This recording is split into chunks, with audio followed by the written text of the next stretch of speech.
Welcome back, everybody. This Week in America and the Blue Funk Broadcasting Radio Network. Great to have you with us on the program today. Website thisweekinamerica.us. Back with us on the show is Stephen Schochet. He's an author, a professional tour guide in Hollywood. Years ago, began collecting little-known humorous anecdotes to tell his customers. His first book is Hollywood Stories, short, entertaining anecdotes about the stars and legends of the movies. He goes back and talks about John Wayne, Charlie Chaplin, Walt Disney, Jack Nicholson, Errol Flynn, many more. He's been called the best storyteller about Hollywood we've ever had. With us back on the program today to talk specifically about Star Trek Into Darkness. Stephen, welcome back to the program. Thank you, Rick. So great to have you here. And we're talking about Star Trek. And as we talked about on the last program, just to recap, there was some controversy out there. Some longtime Star Trek people weren't all excited about the newest in the franchise. Others were okay, and it moves on. Let's go back to the beginning. And it's almost a 50-year franchise. What was Gene Roddenberry's original concept when he started with the show?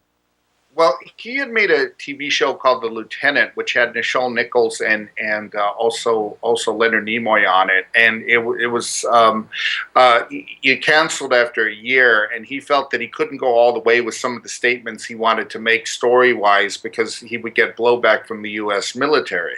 And so Gene Roddenberry was at a baseball game with a friend, and he said, for my next show, I think I'll set it back 100 years in a wagon train situation where people of different races will work together and get along, and the friend said that wouldn't happen for at least another 300 years, and so that started him percolating the idea of setting it in the future.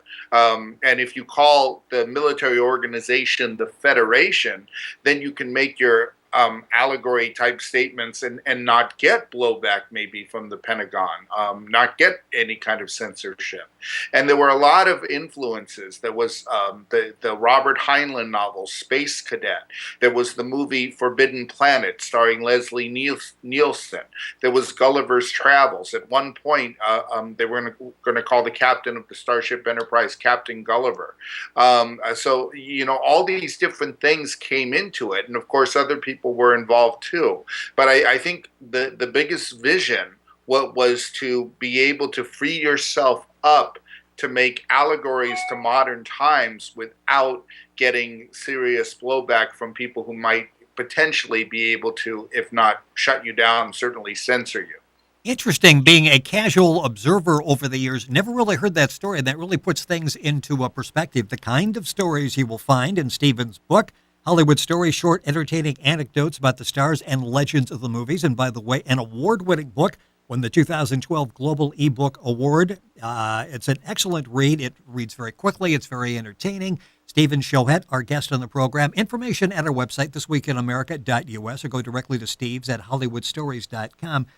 We talked about, touched on this one of the previous shows that we did here, and it's fascinating. An L.A. police officer who actually helped inspire one of the movie franchise's best-known characters. Yeah, that's Chief Parker, William Parker, who had come into considered to be corrupt LAPD, who became probably the second most famous law enforcement officer in the land after J. Edgar Hoover, who instructed his staff to work very closely with the TV show Dragnet to show how much and how hard LAPD officers worked, who gave the police force a much better publicity and reputation, but who was considered a cold fish, who once did a press conference and was asked, "Chief, what do you think about police brutality?" And he gave the reporter a cold stare and said, "I could only hire humans. And as long as I can only hire humans, we're going to have human problems."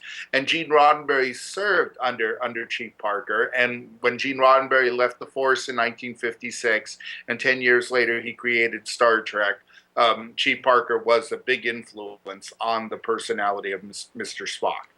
Interesting. Steve Schochet, our guest on the program. The book is Hollywood Stories, short, entertaining anecdotes about the stars and legends of the movies. A couple of audiobooks available as well.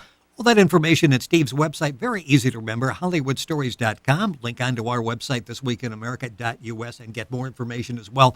A couple minutes left in this segment.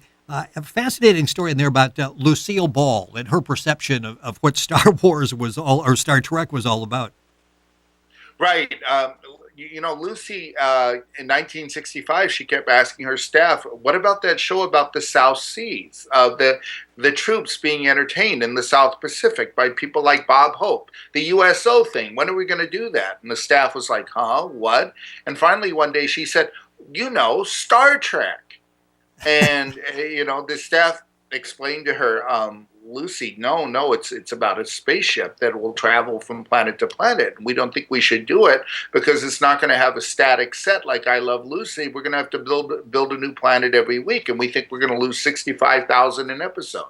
And she said, "You know what, though? I like it. Let's do it." And so if it wasn't for her giving the go-ahead, we might never have had Star Trek at all. And it's interesting, in the beginning, she had no idea what it was. Suddenly, she likes the idea.